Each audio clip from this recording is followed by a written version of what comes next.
Good afternoon everyone. ETF business school में आपका स्वागत करते हैं। आइए आज एक बहुत ही इम्पोर्टेंट बुक के बारे में चर्चा करते हैं। इस बुक से हमें कितनी लर्निंग मिलती है, उस लर्निंग को हम डिस्कस करते हैं। इस बुक का नाम है the intelligent investor. It is written by Benjamin Graham. ये जो ऑथर हैं ये वॉरेन बफेट के गुरु रहे हैं और इन्होंने जो किताब लिखी है स्टॉक मार्केट के ऊपर लिखी है, इन्वेस्टिंग के ऊपर लिखी है कि आपको इन्वेस्टिंग के लिए किस लेवल की साइकोलॉजी डेवलप करनी चाहिए, क्या लर्निंग्स हमें इस बुक से मिलती है, हम उसके बारे में चर्चा करेंगे। इस बुक का मेन पर्पस है कि जो भी इन्वेस्टर्स हैं स्टॉक मार्केट के अंदर है उनकी साइकोलॉजी डेवलप करना और उनको एम्पावर करना। देखिए, स्टॉक मार्केट के अंदर 90% इन्वेस्टर्स लॉस में चले जाते हैं। जो लोग ट्रेडिंग करते हैं, जो लोग लॉन्ग टर्म होराइजन के अकॉर्डिंग अपना पैसा इन्वेस्टमेंट करते हैं और फंडामेंटली एनालिसिस करके इन्वेस्टमेंट करते हैं, वही लोग इसके अंदर जीतते हैं। नहीं तो 90% लोगों के लिए स्टॉक मार्केट एक गैम्बलिंग है। वो गैम्बलिंग की तरह काम करते हैं, इसीलिए वो लोग हार जाते हैं। 10% लोग लॉन्ग टर्म होराइजन के हिसाब से काम करते हैं, इसीलिए वो जीत जाते हैं। देखो, स्टॉक मार्केट के अंदर वेरी सिंपल प्रिंसिपल है कि जो लोग इम्पेशेंट हैं उनकी जेब का पैसा उन लोगों की जेब में चला जाएगा जो लोग बिल्कुल पेशेंट हैं। जिन लोगों के पास नॉलेज है, जो लोग फंडामेंटल एनालिसिस करते हैं, जो लोग एक प्रॉपर लर्निंग के साथ काम करते हैं, वही लोग 10% इसके अंदर जीतते हैं।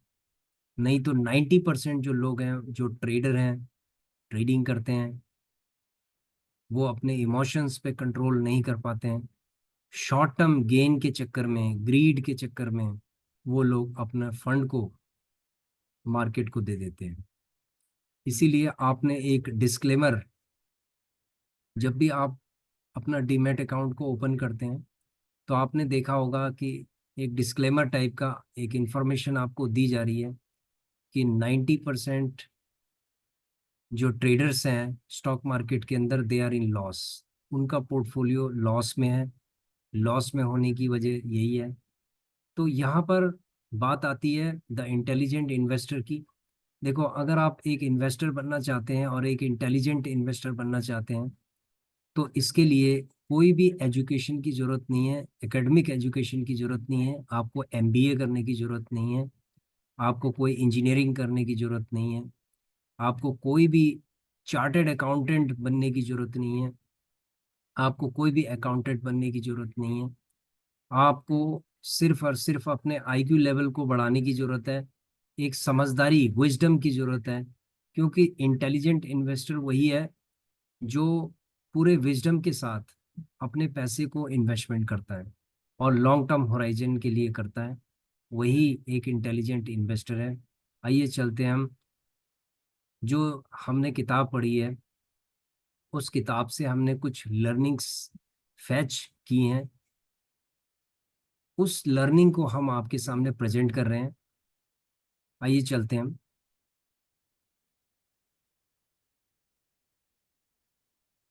देखिए, हमने 13 लर्निंग इस बुक से पाई है।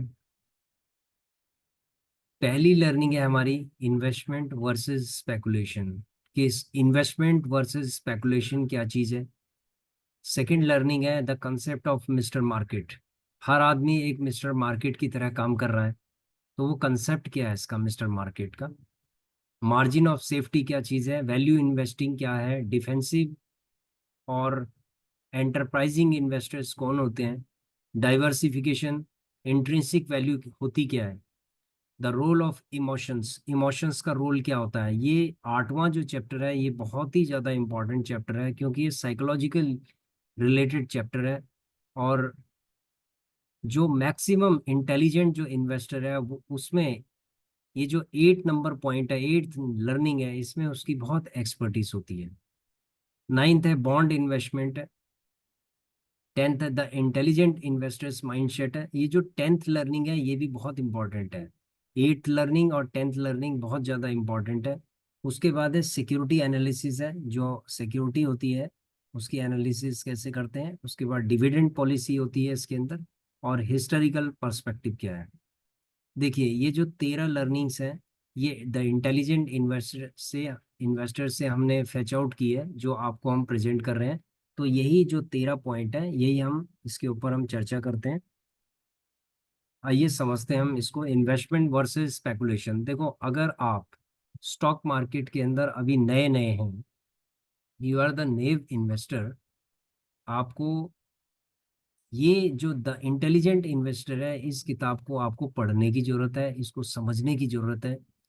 क्योंकि इस किताब के अंदर आपको ऐसी ऐसी चीजें दी हैं जो एक इन्वेस्टर्स के लिए बहुत ही इंपॉर्टेंट है।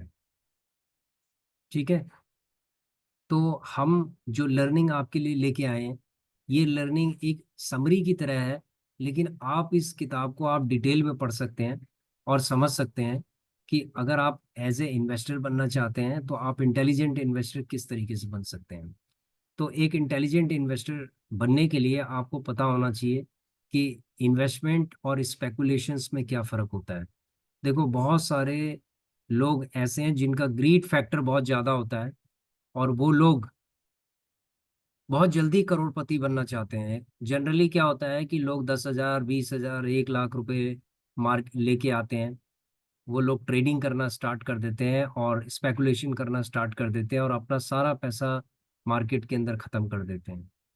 या वो ऐसे पेनी स्टॉक्स में या किसी ऐसे अंधाधुंध तरीके से स्टॉक्स में इन्वेस्टमेंट करना स्टार्ट कर देते हैं, किसी के कहने पे स्टार्ट कर देते हैं। तो वो एक तरीके का स्पेकुलेशन है। वो ये सोचते हैं कि आज हमने इसमें इन्वेस्टमेंट किया, कल हम इसको निकाल देंगे। लेकिन मार्केट एकदम से नीचे चली जाती है, 60% उनका पोर्टफोलियो डाउन हो जाता है और वो वहीं फंस के रह जाते हैं। तो ये जो स्पेकुलेशंस है, ये वही चीज़ है। स्पेकुलेशन एक्चुअली बहुत ही रिस्की होता है। उसमें ये होता है कि शॉर्ट टर्म में किस तरीके से गेन कर लूँ इसमें से। तो उसमें कोई भी फार्मूला नहीं होता। उसके अंदर बस ये होता है कि जो आपको अच्छा लगता है आप उसमें सारा पैसा ठोक देते हो। तो आप अपने आप को क्या करते हो, रिस्क में डाल देते हो। रिस्क में डालने का मतलब है अपने आप को, that is comparable to gambling. ये एक गैम्बलिंग की तरह होता है। तो जितने भी स्पेकुलेटर्स हैं वो ऑलमोस्ट गैम्बलिंग कर रहे हैं स्टॉक मार्केट के अंदर। ठीक है, they are not investors, they are gamblers. दूसरी चीज है, इन्वेस्टमेंट में थोरो एनालिसिस होती है।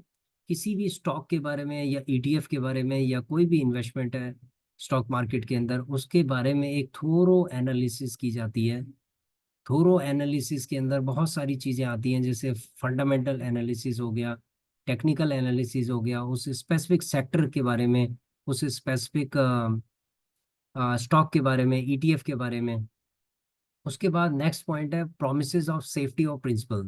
देखो जनरली क्या होता है कि हम इन्वेस्टमेंट करते हैं कि हमें फायदा हो, कोई भी नुकसान के लिए कभी भी इन्वेस्टमेंट नहीं करता है। तो हमें सबसे पहला प्रॉमिस ये होना चाहिए कि प्रिंसिपल ऑफ सेफ्टी, यानी सेफ्टी का एक प्रिंसिपल होना चाहिए कि हम बिल्कुल सेफ हैं, 100% सेफ हैं हम प्रॉपर तरीके से। 100% सेफ होने की वजह से हम क्या है, आराम से सोच सकते हैं। ऐसा नहीं है कि आपने क्या किया कि कहीं इन्वेस्टमेंट किया और उसके बाद आप प्रॉपर तरीके से सो नहीं पा रहे हैं। तो स्टॉक मार्केट कई लोगों को सोने नहीं देता है अगर वो सेफ्टी प्रिंसिपल्स का को फॉलो नहीं करते हैं। तो जनरली जैसे क्या होता है कि हमने कई वीडियोस बनाई हैं ईटीएफ के ऊपर।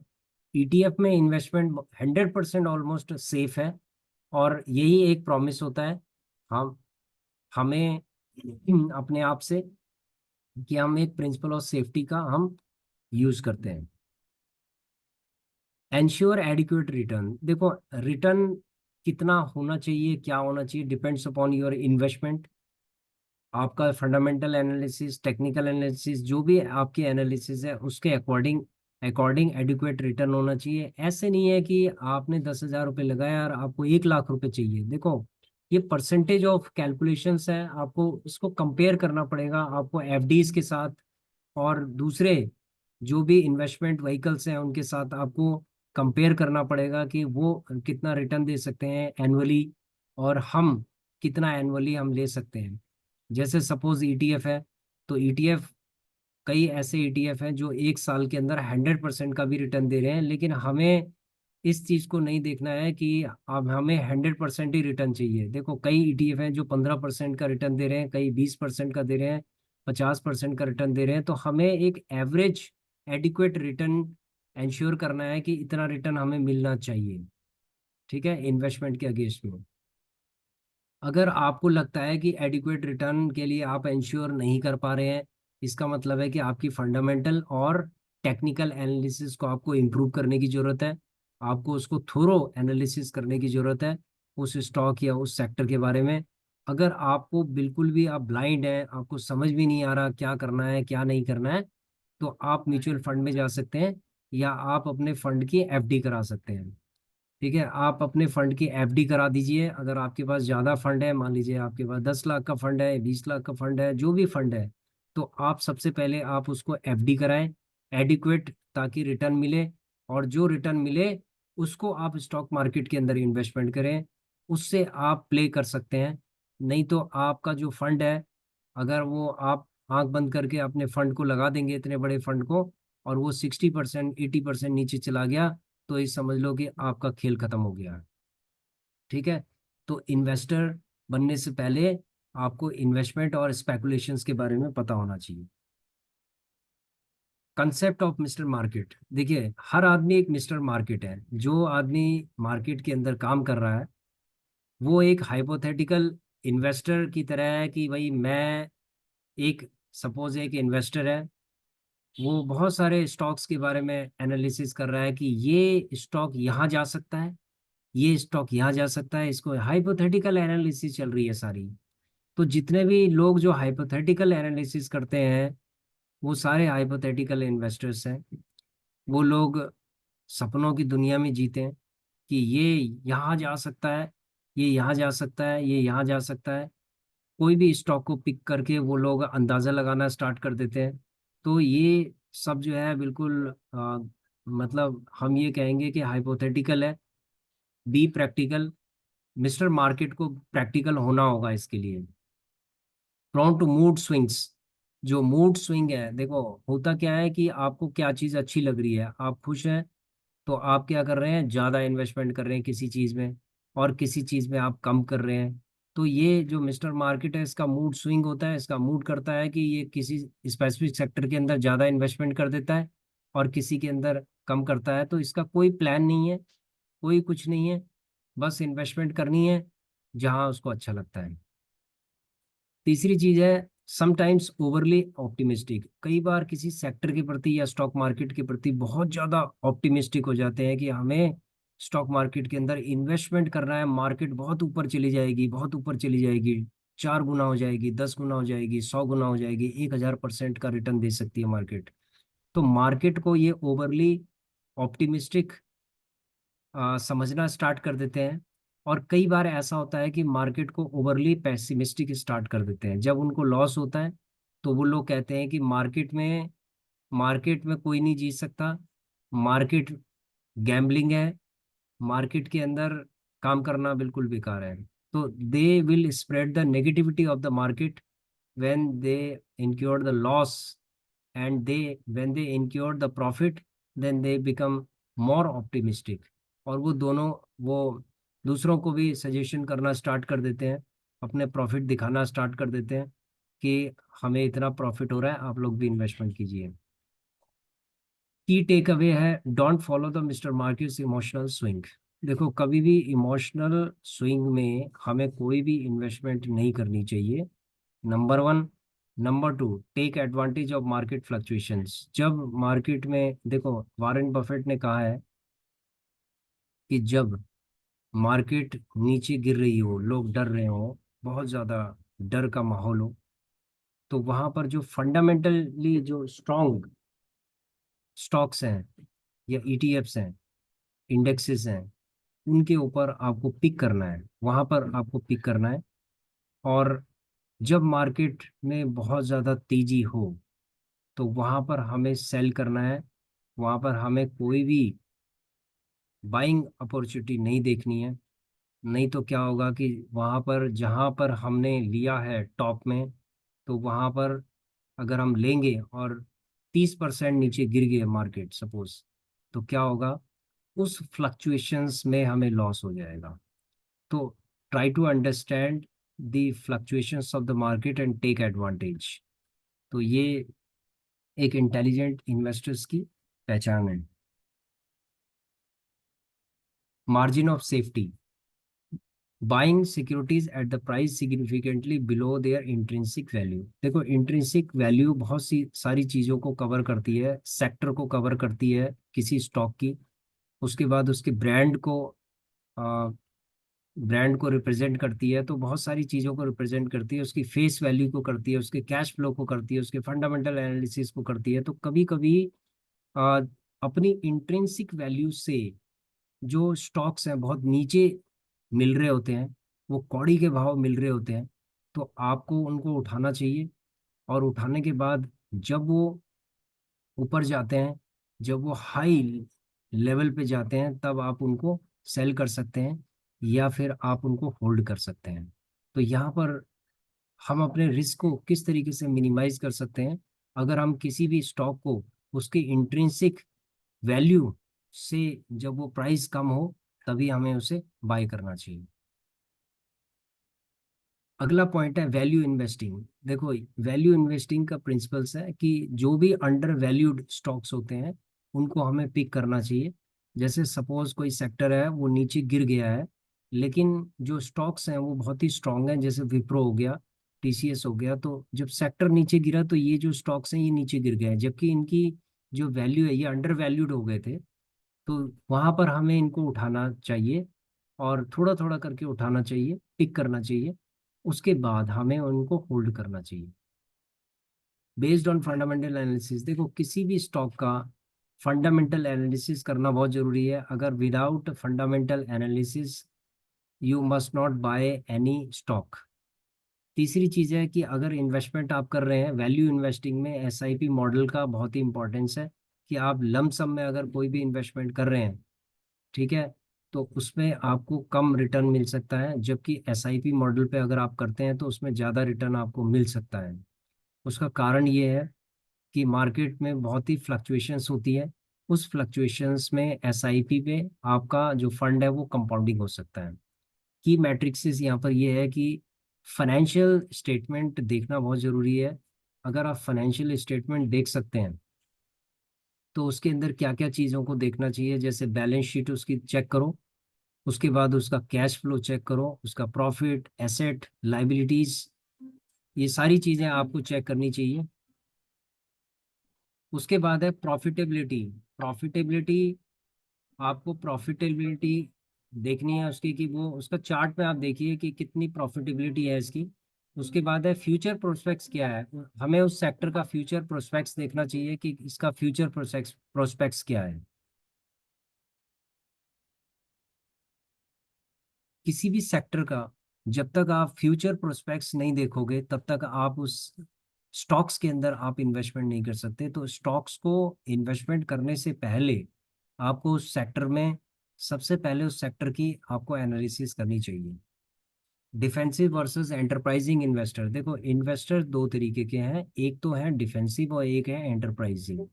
डिफेंसिव इन्वेस्टर्स वो होते हैं जो पैसिव इन्वेस्टर्स होते हैं, जो सेफ्टी और स्टीडी रिटर्न्स पे बिलीव करते हैं। जैसे उन्होंने इन्वेस्टमेंट किया, उसके बाद क्या हुआ है कि उन्होंने उसको होल्ड कर दिया है, वो होल्ड इज गोल्ड प्रिंसिपल को फॉलो करते हैं। एंटरप्राइजिंग एक्टिव होते हैं, वो बहुत ही फ्रिक्वेंटली अपने पोर्टफोलियो को देखते रहते हैं, और वो लोग ज़्यादा रिटर्न्स की, they seek higher returns, expectation होती है उनकी हायर रिटर्न्स की।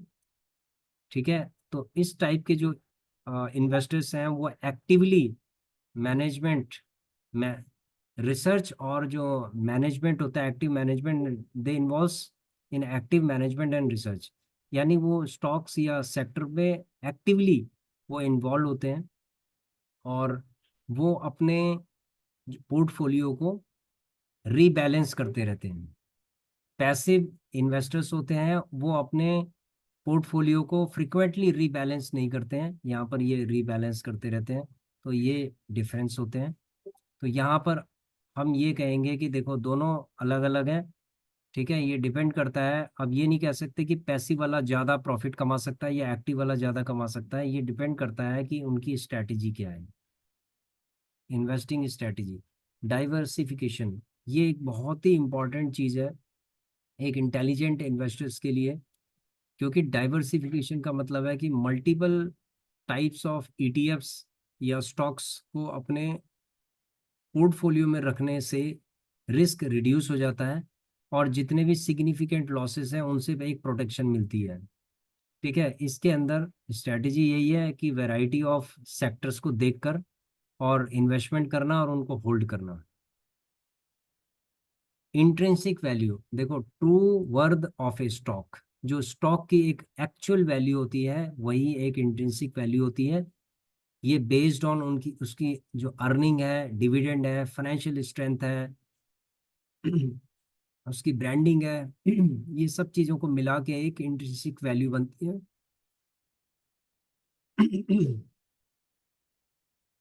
स्ट्रैटेजी ये है कि जब कोई भी स्टॉक है उसकी जो वैल्यू इंट्रिंसिक वैल्यू से कम हो, तब हमें उसको बाय करना चाहिए। रोल ऑफ इमोशंस, ये बहुत ही इंपॉर्टेंट चीज है। देखो, इमोशंस का जो इन्फ्लुएंस होता है वो इन्वेस्टमेंट डिसीजंस में बहुत ज़्यादा होता है, और ये काफ़ी डेंजर होता है। क्योंकि इमोशंस में क्या होता है, जब आपको लॉस दिखता है तो उसके बाद मार्केट से लोग भागना स्टार्ट कर देते हैं कि और नीचे गिरेगा और नीचे गिरेगा, एक डर पैदा हो जाता है। तो इस इमोशंस में जो अच्छे अच्छे इन्वेस्टर्स हैं वो अपना लॉस लेके निकल जाते हैं। जो लॉन्ग टर्म होराइजन के हिसाब से जो इन्वेस्टर्स इमोशंस को कंट्रोल करते हैं, वो होल्ड करते हैं, जिनके अंदर फियर और ग्रीड को जो अवॉइड करते हैं, वो लोग इसके अंदर जीतते हैं। इसमें डिसिप्लिन और रैशनैलिटी की ज़रूरत है। इसके अंदर आपको एक रैशनल तरीके से, एक रैशनल थिंकर की तरह से काम करना होता है, और अपने इमोशंस को कंट्रोल करना होता है। मार्केट के अंदर करेक्शंस भी होती है, मार्केट क्रैश भी होती है, लेकिन जो आपके पिक है, जो आपने पिक किया हुआ है स्टॉक्स को या ईटीएफ को, उसके ऊपर एक प्रॉपर स्ट्रैटेजी आपकी होनी चाहिए कि मार्केट अगर क्रैश कर जाए तो आप इमोशंस को का जो इन्फ्लुएंस है वो आपके ऊपर ना हो, और आप किस तरीके से एसआईपी मॉडल पे उसके अंदर फर्दर इन्वेस्टमेंट करते हैं। बॉन्ड इन्वेस्टमेंट, ये उनके लिए है जो बहुत ही कंजर्वेटिव इन्वेस्टर्स होते हैं, जिनको ज़्यादा नहीं, उनको सिर्फ एफडी से 1-2% का रिटर्न ज़्यादा चाहिए होता है। उनको स्टेबिलिटी और इनकम दोनों इंश्योर करते हैं वो, और वो सिग्निफिकेंट जो पोर्शन है वो इन्वेस्टमेंट का वो बॉन्ड में करते हैं। और ज़्यादातर उनकी जो मैक्सिमम इन्वेस्टमेंट होती है वो बॉन्ड्स में होती है, क्योंकि ये ऑलमोस्ट 100% रिटर्न एंश्योर करती है। उसके बाद है the intelligent investors mindset. Characteristics, जैसे पेशेंस हो गया है, डिसिप्लिन हो गया है, लॉन्ग टर्म पर्सपेक्टिव हो गया है। ये जो तीन चीजें हैं ये बहुत ही जरूरी है एक इन्वेस्टर्स, इंटेलिजेंट इन्वेस्टर्स के लिए। जैसे कि हमने आपको बताया था कि इंटेलिजेंट इन्वेस्टर्स के लिए कोई भी एकेडमिक क्वालिफिकेशंस की जरूरत नहीं है। इसके लिए एक बेसिक कैरेक्टरिस्टिक्स की जरूरत है, पेशेंस। आपके अंदर पेशेंस होना चाहिए, आपके अंदर डिसिप्लिन होना चाहिए। डिसिप्लिन का मतलब ये है कि आप आड़ा तिरछा इन्वेस्टमेंट ना करें, प्रॉपर तरीके से, सिस्टमैटिक तरीके से इन्वेस्टमेंट करें, और जो प्लान ऑफ एक्शन है उसको इम्प्लीमेंटेशन करें, ये डिसिप्लिन को मेंटेन करें। लॉन्ग टर्म पर्सपेक्टिव होना चाहिए। अगर लॉन्ग टर्म पर्सपेक्टिव नहीं है तो उसके अंदर क्या होता है कि इमोशंस का आपके अंदर इन्फ्लुएंस होना स्टार्ट हो जाएगा, और जब मार्केट क्रैश करेगी तो आप लॉस बुक करके आप निकलना स्टार्ट कर दोगे। तो यहाँ पर the intelligent investor is a classical book on value investing written by Benjamin Graham.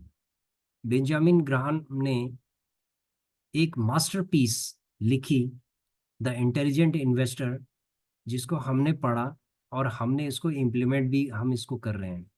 तो जो नए इन्वेस्टर हैं वो भी इस बुक को इन्वेस्टमेंट एज ए इन्वेस्टर इसको इम्प्लीमेंट कर सकते हैं, और वो धीरे धीरे करके इसको इम्प्लीमेंट कर सकते हैं। सिक्योरिटी एनालिसिस, देखो सिक्योरिटी क्या चीज़ है। सिक्योरिटी वही होती है जो स्टॉक्स वगैरह होते हैं, ये सारा जो एसेट होता है ये सिक्योरिटी होती है। इसको एनालिसिस कैसे करेंगे? कोई भी कंपनी है उसके फाइनेंशियल स्टेटमेंट को स्टडी करना बहुत ज़रूरी है, डिटेल एग्जामिनेशन करना बहुत ज़रूरी है। अगर आप डिटेल एग्जामिनेशन करते हैं तो आप एक अच्छे इन्वेस्टर बन सकते हैं। आप तुक्के से नहीं कर सकते कि आज ये इस कंपनी का अगर 50 पैसे चल रहा है तो कल ये 50 रुपये हो जाएगा। वो जो 50 पैसे हैं वो जीरो हो जाएंगे, ऐसा भी हो सकता है। तो मार्केट के अंदर जब तक आप सिक्योर प्रॉपर एनालिसिस नहीं करेंगे तब तक आपको प्रॉफिट नहीं होगा। तो इसका जो मेजर जो गोल है वो ये है कि आपको इन्फॉर्म्ड रहना है इन्वेस्टमेंट डिसीजन के लिए। आप इन्फॉर्म्ड तभी हो सकते हैं जब आप किसी भी स्टॉक का, सेक्टर का फंडामेंटल एनालिसिस करते हैं, उसकी फाइनेंशियल स्टेटमेंट को की स्टडी करते हैं, उसके चार्ट को स्टडी करते हैं, और उसके जितने भी पैरामीटर्स हैं जो इन्वेस्टमेंट करने के, उन पैरामीटर्स को आप स्टडी करते हैं। डिविडेंड पॉलिसी देखिए, ईटीएफ के अंदर डिविडेंड नहीं मिलता है, अभी तक मैंने तो नहीं सुना। लेकिन स्टॉक्स के अंदर कई स्टॉक्स हैं जिसमें डिविडेंड, उनकी पॉलिसी होती है और डिविडेंड देते हैं। जैसे हिंदुस्तान जिंक हो गया, कोल इंडिया हो गया। पब्लिक सेक्टर अंडरटेकिंग्स हैं, कई कंपनियां हैं जो मैक्सिमम कंपनीज हैं जो डिविडेंड देती हैं, और कुछ प्राइवेट कंपनीज हैं जो डिविडेंड देती हैं। तो डिविडेंड की जो पॉलिसीज हैं वो आप स्टडी कर सकते हैं कि कौन सा स्टॉक कितना डिविडेंड देता है।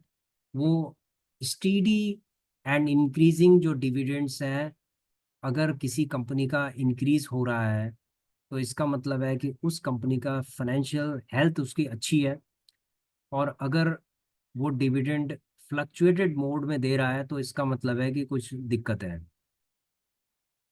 ठीक है।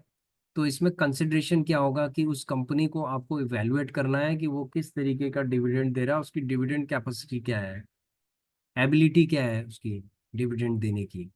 तो ये आपको स्टडी करना चाहिए। हिस्टोरिकल पर्सपेक्टिव ये है कि देखो डाटा, आपके एनएसई नेशनल स्टॉक एक्सचेंज के अंदर डाटा है। आपको जितने भी इन्वेस्टमेंट जो प्रिंसिपल्स हैं उनको इलस्ट्रेट करना चाहिए। आपको डाटा डाउनलोड करके या डाटा को फैच करके आपको स्टडी करना चाहिए, और डाटा के ऊपर पूरा काम करना चाहिए। अगर आप एक अच्छे इन्वेस्टर बनना चाहते हैं, किसी भी स्टॉक का पहले डाटा के ऊपर एनालिसिस कीजिए, उसकी पूरी डाटा की स्टडी कीजिए, उसका हिस्टोरिकल पर्सपेक्टिव आप देखिए, उसके बाद ही आप उसके अंदर इन्वेस्टमेंट कीजिए। आप कोई स्टॉक बाय नहीं कर रहे हैं, you are buying a business. आप जनरली क्या है कि कोई इलेक्ट्रॉनिक कोई टिक नहीं खरीद रहे हैं, आप एक बिजनेस को खरीद रहे हैं। इसका मतलब है कि जब आप किसी बिजनेस को खरीद रहे हैं तो आपको उसके बारे में पता होना चाहिए कि वो क्या करता है, उस बिजनेस के अंदर क्या होता है, उसको कितने ऑर्डर मिले हैं उस कंपनी को, ये ठीक है, वो प्रोडक्ट क्या बनाता है, वो उसका सीईओ कौन है, उसका मैनेजमेंट कौन है, कितने साल पुरानी ये कंपनी है, इसका कैश फ्लो क्या है, इसके रेशोज क्या है, बैलेंस शीट क्या है, एसेट क्या है, लाइबिलिटी क्या है, लोन क्या है, कितना है इसके ऊपर। इस सारी चीज़ों को, सारे पैरामीटर्स आपको डाटा के अंदर दिख जाएंगे। तो ये डाटा आपको, इस डाटा की आपको स्टडी करनी है। देखो रेनफोर्समेंट क्या है इसका, जो प्रैक्टिकल एग्जांपल्स हैं उससे आपको लर्न करना है। ठीक है। हाइपोथेटिकल लर्न नहीं करना। ये कोई एग्जाम पास होने का गेम नहीं है, ये कोई ऐसा गेम नहीं है कि एग्जामिनेशन हमें पास करना है। भाई हमारी रियल वैल्यू, जो हमारे हार्ड मनी है, जो हमारे हमारा पैसा इसके अंदर लग रहा है, और जिस चीज के अंदर आपका पैसा लग रहा है तो उसके अंदर आपको कितना स्टडी करना चाहिए, आपको बिल्कुल स्टडी करना चाहिए। नहीं तो आप लॉस में चले जाओगे। तो ये सारी चीजें इंपॉर्टेंट है। यहाँ पर कंक्लूजन निकलता है कि देखो, टाइमलेस प्रिंसिपल्स हैं, कुछ टाइमलेस प्रिंसिपल्स हैं जो आपको ध्यान देने की जरूरत है। द इंटेलिजेंट इन्वेस्टर्स जो बुक है, उससे ये कंक्लूजन निकलता है कि लॉन्ग टर्म आपको आपकी स्ट्रेटजीज लॉन्ग टर्म स्ट्रेटजीज होनी चाहिए, लॉन्ग टर्म होराइजन होना चाहिए, नंबर वन। वैल्यू इन्वेस्टिंग होनी चाहिए। आप जिस भी स्टॉक के अंदर या ईटीएफ के अंदर आप इन्वेस्टमेंट कर रहे हैं, तो उसका फंडामेंटल बहुत ही स्ट्रांग होना चाहिए। तीसरी चीज है कि आप डिसिप्लिन्ड डिसीजन मेकिंग आप कीजिए। आपका जो डिसीजन मेकिंग है वो हाईली डिसिप्लिन्ड होना चाहिए। आड़ा तिरछा नहीं होना चाहिए कि कभी आपका मूड कर रहा है तो आप ले रहे हो, मूड नहीं कर रहा है तो आप नहीं ले रहे हो। तो ये टाइमलेस प्रिंसिपल्स हैं जिनको फॉलो किया जा सकता है। Essential reading for building A solid investment portfolio. इस किताब को पढ़कर, समझकर आप इसको इम्प्लीमेंट कर सकते हो और एक बहुत ही अच्छा सॉलिड इन्वेस्टमेंट पोर्टफोलियो आप तैयार कर सकते हो लॉन्ग टर्म में। देखो, शॉर्ट टर्म में हम नहीं कहते कि शॉर्ट टर्म में कोई भी पोर्टफोलियो सॉलिड बनता है। समय के साथ साथ आपका पोर्टफोलियो स्ट्रांग बनेगा। अगर आपकी 1 लाख की इन्वेस्टमेंट है तो वो 10 लाख हो सकती है। 1 लाख की इन्वेस्टमेंट 20 लाख हो सकती है। 1 लाख की इन्वेस्टमेंट आपकी 1 करोड़ भी हो सकती है। तो वो डिपेंड करता है आपकी स्ट्रेटजीज पे। आपकी इन्वेस्टमेंट स्ट्रेटजीज क्या है, मार्केट सिचुएशंस क्या हैं, गवर्नमेंट पॉलिसीज क्या हैं, सेक्टोरल पॉलिसीज क्या है। ये बहुत सारी फैक्टर्स को देख के ये सब चीज़ें डिसाइड होती हैं। तो इसीलिए आप जब भी अपना पोर्टफोलियो डेवलप करो, आप एक डाइवर्सिफाइड एक पोर्टफोलियो डेवलप करो जिससे कि आपको नुकसान ना हो। और मार्केट के अंदर जब भी आप आए तो आपको कुछ ना कुछ ले जाना है, यानी कि आपका फंड एप्रिशिएट होना चाहिए। ठीक है, आपकी जो नॉलेज है आपको इतनी इंक्रीज करनी है अपनी नॉलेज की, जो भी आप इन्वेस्टमेंट करें, जहां भी इन्वेस्टमेंट करें, आपका फंड एप्रिशिएट होना चाहिए। प्रैक्टिकल एस्पेक्ट्स यही है कि आपको इसके लिए एक डीमैट अकाउंट खुलवाना होगा। जो नए इन्वेस्टर्स हैं उनको एक डीमैट अकाउंट खुलवाना होगा और लॉन्ग टर्म पोर्टफोलियो डेवलप करना होगा। एक छोटे से स्मॉल अमाउंट से आपको स्टार्ट करना पड़ेगा और आप एक मैथमेटिकल जो कंपाउंडिंग है उसको आप समझ जाएंगे कि फ्यूचर के अंदर जो छोटे छोटे अमाउंट है वो कितना बड़ा हो सकता है। इस चीज को आप प्रैक्टिकली समझेंगे तो अपना जो भी पैसा है, सबसे पहले लॉन्गर ड्यूरेशन के लिए अपना पैसा इंडिविजुअल स्टॉक की बजाय आप म्यूचुअल फंड के अंदर इन्वेस्ट कीजिए, ईटीएफ के अंदर इन्वेस्ट कीजिए, गोल्ड बॉन्ड्स इनके अंदर इन्वेस्टमेंट कीजिए। सबसे पहले अगर आप इन्वेस्टर बनना चाहते हैं तो आप इनके अंदर इन्वेस्टमेंट कीजिए, एकदम से स्टॉक्स के अंदर आप इन्वेस्टमेंट मत कीजिए। क्योंकि स्टॉक्स के अंदर फ्लक्चुएशंस बहुत ज़्यादा होती है और आप नए इन्वेस्टर्स हैं।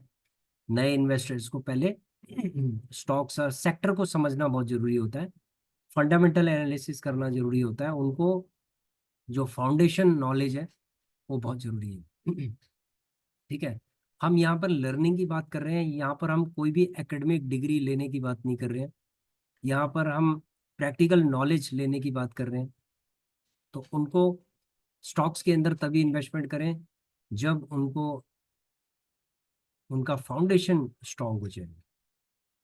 ठीक है, तो practice investing is not gambling. Practice investing not gambling. आप इन्वेस्टिंग करो लेकिन गैम्बलिंग मत कीजिए।